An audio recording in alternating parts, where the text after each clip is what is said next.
Those are like really good, but my mom knows I don't use pencils. I use pens. We're recording already here, by the way. I think it's running for you. Yeah.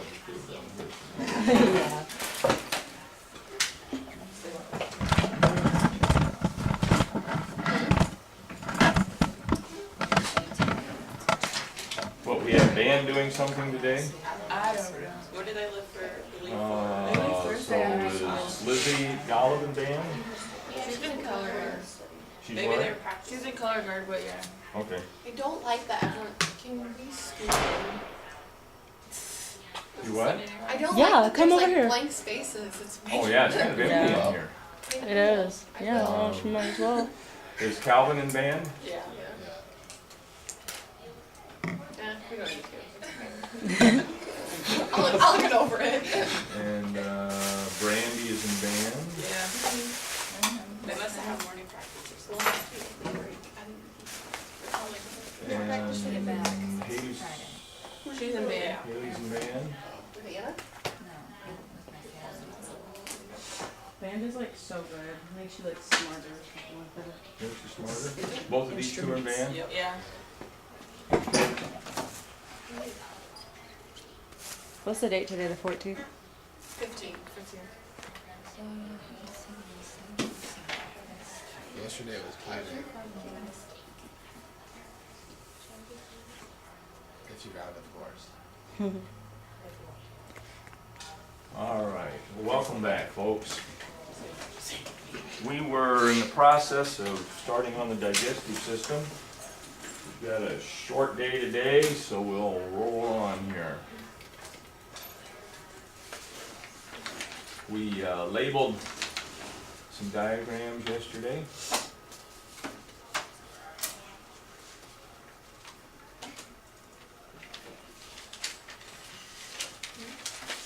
All right, we talked about that alimentary tube, okay, the alimentary canal. We talked about that tube within a tube body plan. Okay, we labeled a bunch of stuff in the mouth, and we're going to move on with that today. We talked about the tongue briefly, not much there.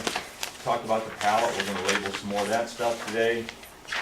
We talked about the primary teeth, the deciduous teeth, and that's kind of where the bell rang. We talked about the numbers of teeth here, and we were talking about cavities and such. I think we ended up there. We said that you people are probably not going to lose your teeth or ever wear a partial plate, because if you have some kind of a major tooth thing going on, we have pain in a tooth, they do a root canal, where they drill down through the top of the tooth, remount this canal in here. They take out the nerve, take out the blood vessels, which in essence makes the tooth dead, but you get to keep the tooth, okay? So, not really a fun process to do, but it's, the result of it's good, so. Anyhow. All right, salivary glands. You have 3 pair of salivary glands.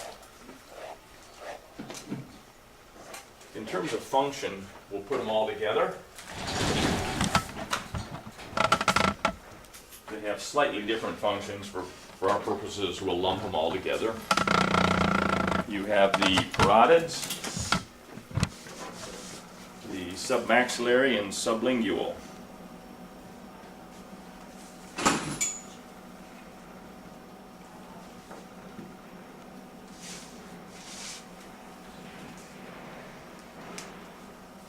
As a group, they obviously produce saliva. Endocrine glands or exocrine? Endocrine or exocrine? Remember the differences? Exocrine glands have a duct that they secrete into, and that's what these guys do. Endocrine glands, with EN, secrete into the bloodstream. These guys have a duct, and their duct leads into the mouth cavity.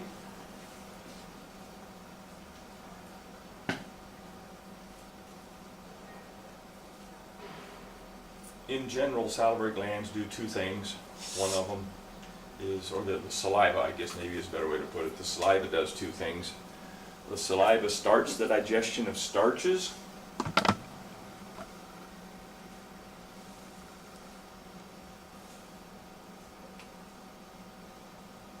There's a secretion that goes by a couple different names. It's called either amylase or ptyalin.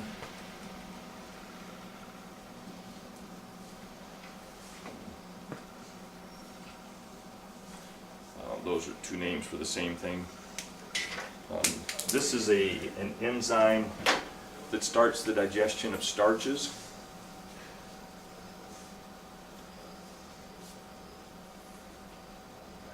If you, so here's your assignment for this afternoon. Got a nice day to be outside today. Well, I think it's supposed to rain later on, but nice day to be out.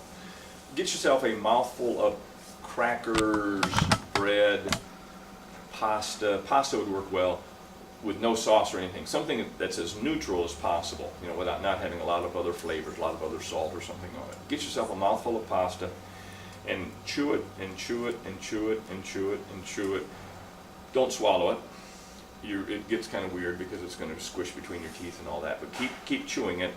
This amylase will start the digestion of those starches in your mouth. And it'll start to go from a polysaccharide to a disaccharide, eventually to a monosaccharide if you keep it there long enough, and it'll taste sweet. Starches themselves don't taste sweet, but as it digests, it goes to the disaccharides, which does taste sweet. So that actually starts in your mouth. Okay? So we're going to start the chemical digestion of carbohydrates. Also, it cleans the mouth.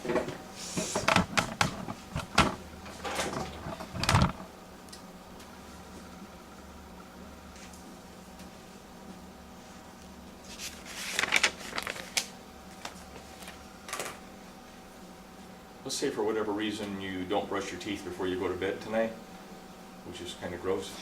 Then you wake up in the morning, how's the mouth taste? Gross. Not so good. But for whatever reason you don't brush your teeth in the morning. Does your mouth taste terrible all day long? Not really. What starts to happen? You start to produce saliva again, and the saliva has a cleaning sort of effect. Okay? So even though you wake up with a nasty mouth and a nasty breath, as soon as you start producing saliva, then you know it's not quite as bad. Moistens the mouth.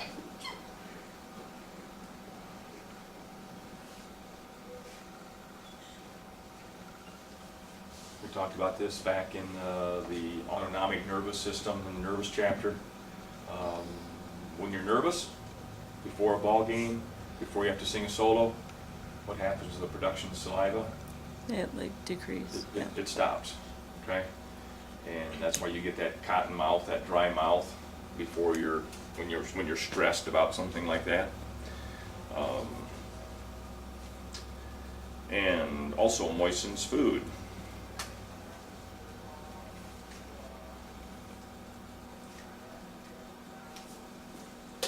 That's one of the actions of chewing, is you mix saliva with the food and get it into a condition that can be swallowed. It's a game that students like to play, but not a real good game, is to see how many crackers you can eat in a minute or whatever it is, okay? And so you eat this saltine cracker, dry and crumbly, stuff it in, and chew on it. You produce saliva on the first one. I don't know, what is the game? 4 of them in a minute or whatever it is. But so you stuff in the next one, and you start to run out of saliva, and you stuff in another one, and it just goes into crumbles as you chew it. In the meantime, you're probably laughing, you know, and now so you have this mouthful of crumbs, and you inhale, and the crumbs go down into the trachea and potentially into the lungs, and what do you get as a result? Choke. You're choking, and you get aspiration pneumonia, which is not good. What's there another thing you do with cinnamon? Oh my god. Okay, you know, You eat spoon a of thing of cinnamon, whatever it cinnamon. is, and you're probably laughing at the same time there, and you inhale cinnamon into the lungs and get aspiration pneumonia, those are not good things to have. You know, so don't play those games where you have a mouthful of something and then start laughing and inhale crumbs or whatever. Okay? Also, as it tells you here, saliva, as it talks about bicarbonate, that's another name for what? Baking soda. It's a baking soda kind of thing. It's something that has an alkaline pH, which helps protect the teeth against the acidic foods.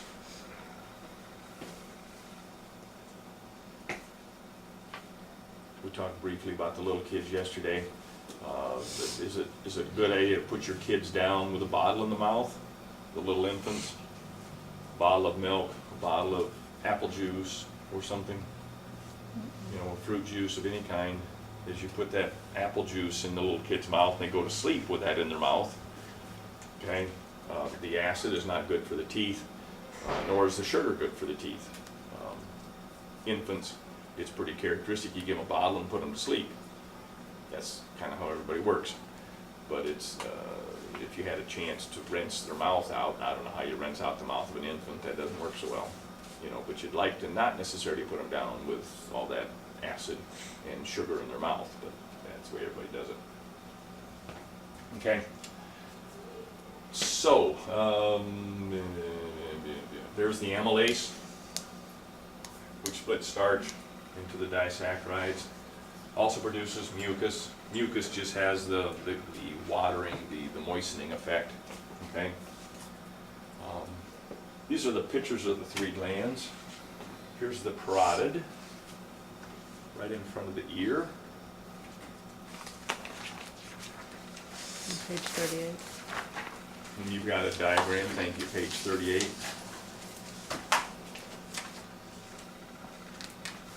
Here's the duct from the parotid that's leading into the mouth. What's the disease of the parotid gland that you mostly don't get anymore?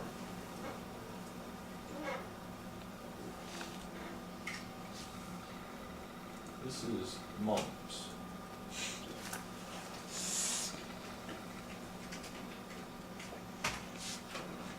For the most part, you don't get mumps because you had your vaccination when you were a little kid, you had an MMR. But this is mumps. It's a swollen parotid gland. Okay?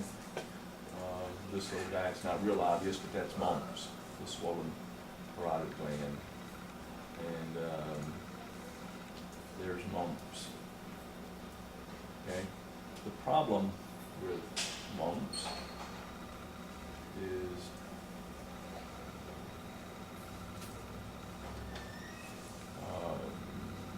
fever, swollen salivary glands, headache, muscle aches, weakness, fatigue, loss of appetite, pain while chewing. Okay. Causes a virus, spread by infected saliva. You breathe in the droplets of somebody else who just coughed and sneezed. Sharing utensils, so sharing cups, sharing spoons, water bottles, that kind of stuff with somebody else. The mumps itself is not so bad. The complications, okay? Most mumps complications all inflammation, swelling in some part of the body, such as moving south into the testis. I don't know exactly why the swelling moves south, but it sometimes can. And so this is why this teenage boy or whatever, someone who's reached puberty, one or both testicles are swell in the males. Painful, rarely leads to sterility, but usually not. Swollen pancreas, swollen ovaries and breasts, can go into the brain, can go into the meninges.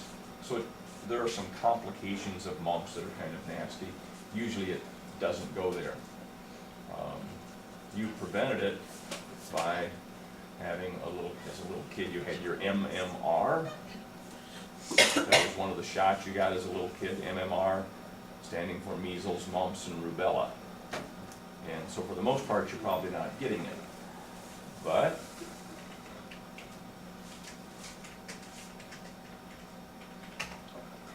been outbreaks of mumps recently.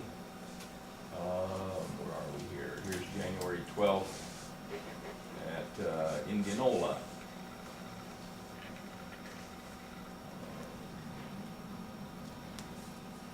Now as students return to class, Indianola schools are receiving mumps cases in their students. First case of mumps was discovered at the end of December. Since then, 7 students diagnosed with mumps or similar illness. It's just being mumps, you know, it's not the only thing you hear about all the time. It started one student getting the mumps right before Christmas break, 3 other lab confirmed cases, 3 probable cases.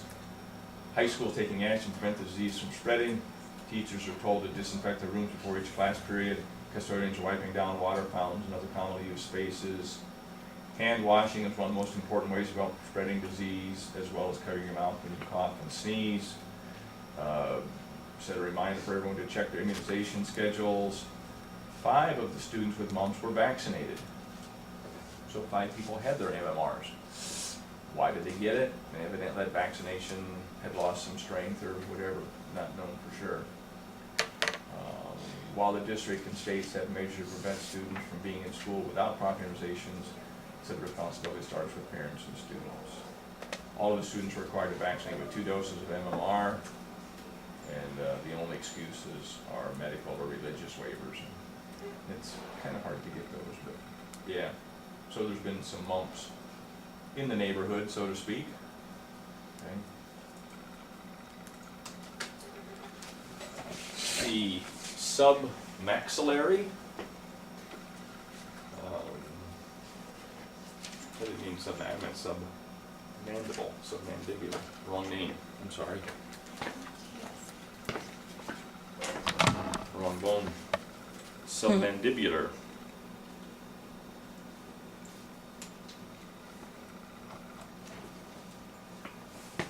Sorry about that. The mandible is the lower jaw, obviously, and submandibular is below the lower jaw in this area.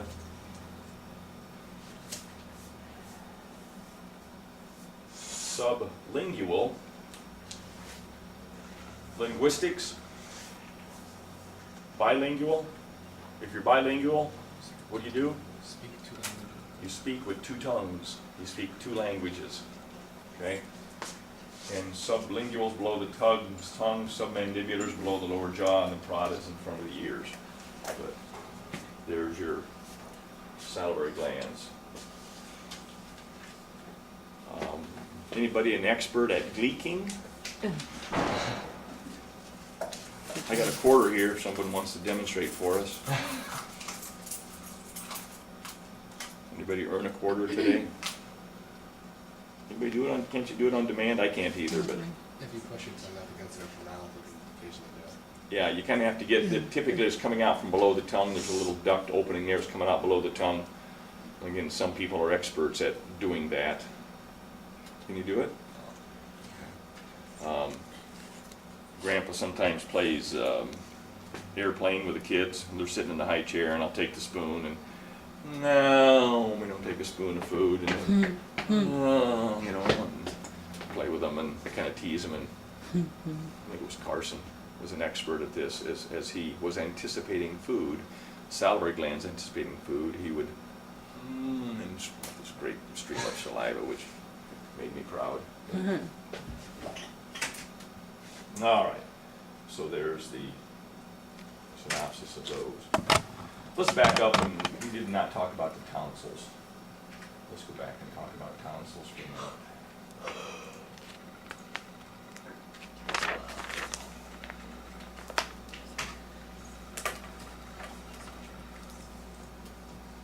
Tonsils are lymph glands.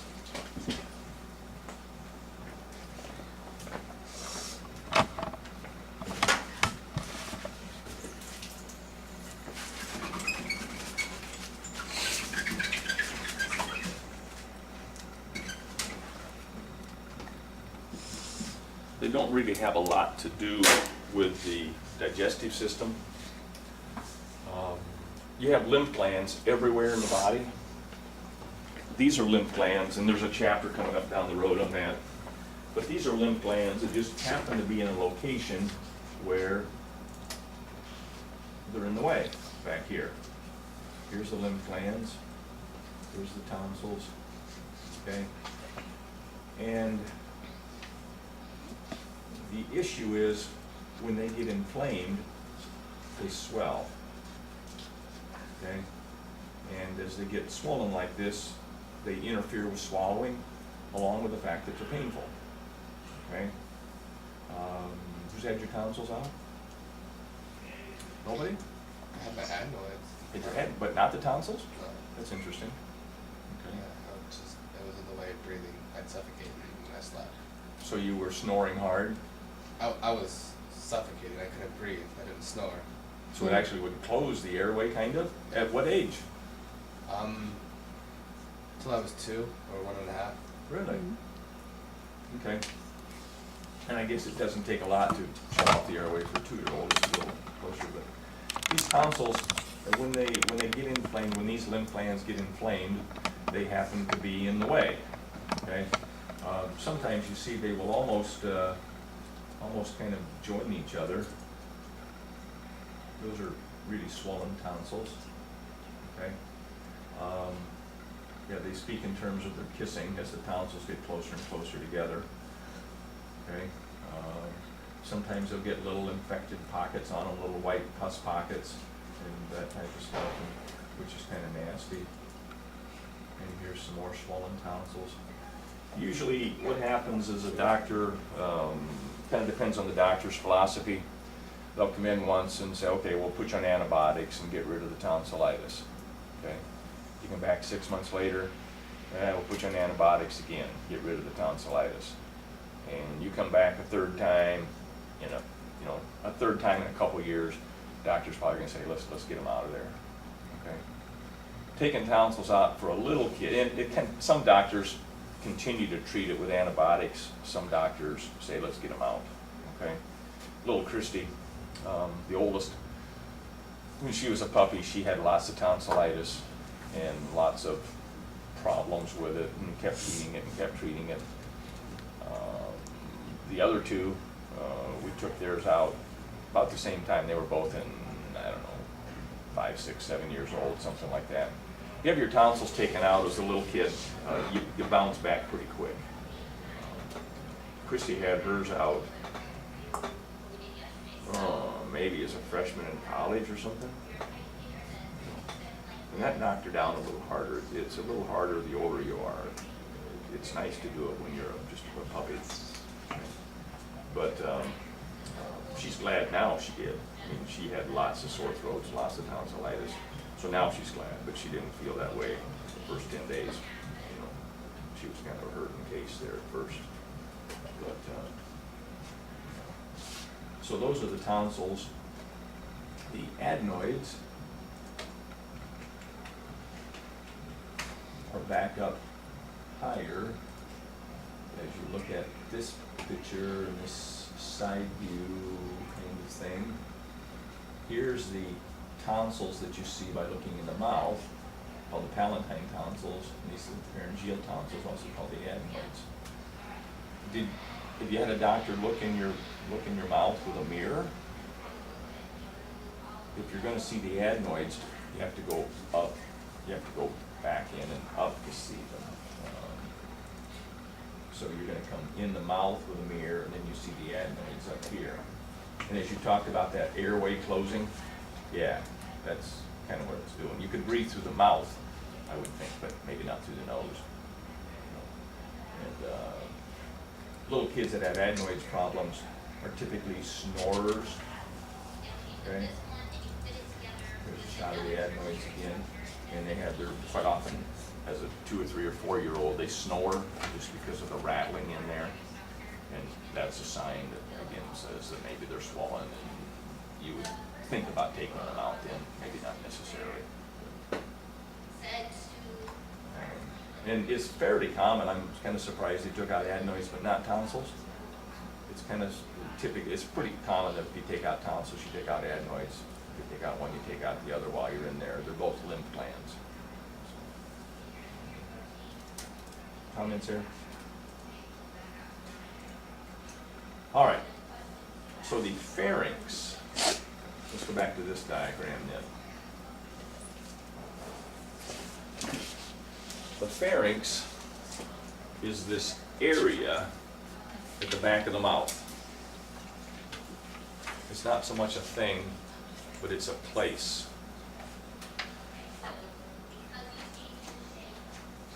If you stick your fingers in your mouth as far as you can, your fingertips are in the pharynx. So this is the throat. So this area right here is the pharynx. And they actually break it up into 3 parts, and I don't think I'm going to get too worked up over that. But the nasal pharynx, you go back up above the soft palate, you get into the nasal pharynx. You come back up here into the mouth, you get into the oral pharynx, and you go a little deeper, you get into the laryngeal pharynx. So you've got 3 different areas to the pharynx, but it's basically all the same. I should point out this auditory tube, that's opening right here. Did you label this in your diagram on page 39 there?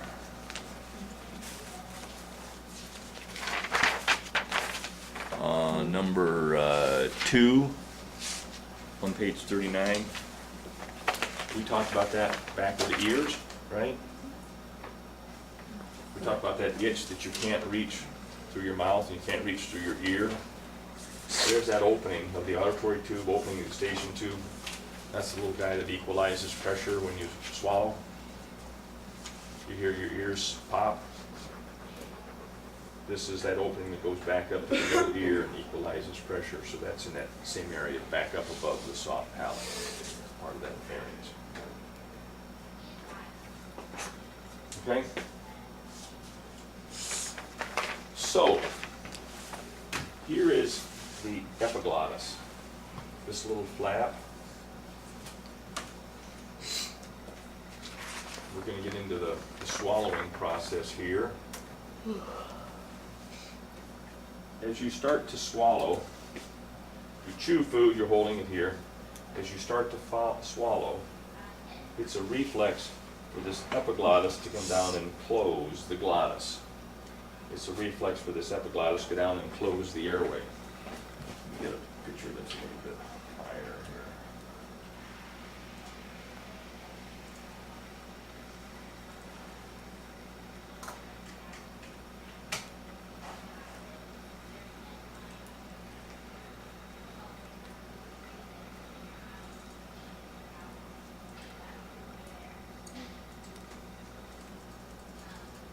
All right, so here you are, nasal cavity, mouth.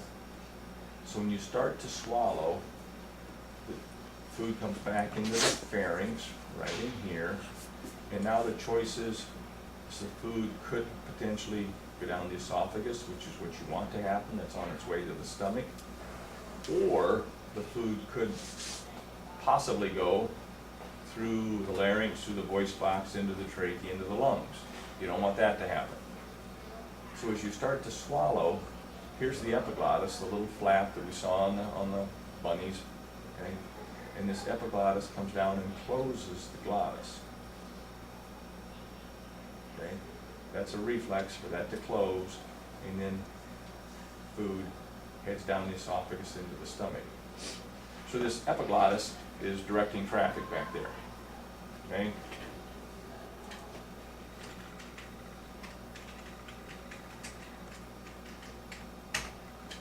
And we should be able to pick up some videos of that.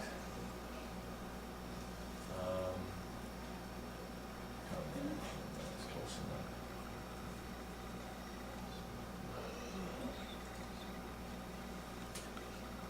This guy's chewing. This is called fluoroscopy. Come on, let's swallow. Chewed about enough. You're going to swallow soon here? And the first question there. Come on, come on.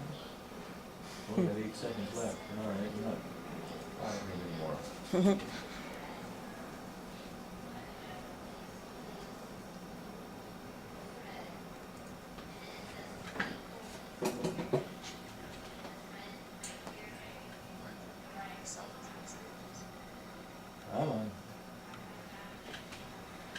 Swallow. A food bolus is voluntarily pressed by the tongue All right, up here comes against the the food roof back. of the mouth and backwards towards the pharynx.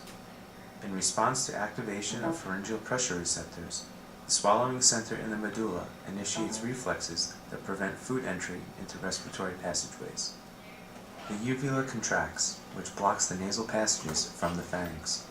The laryngeal Okay, here's a uvula, goes up and keeps food from going up into the nose, hopefully, as you start to swallow. Also, as you vomit, it prevents food from going into the nose. Sometimes it doesn't work perfectly. Anybody want to talk about that? Sometimes it doesn't work perfectly, but, okay.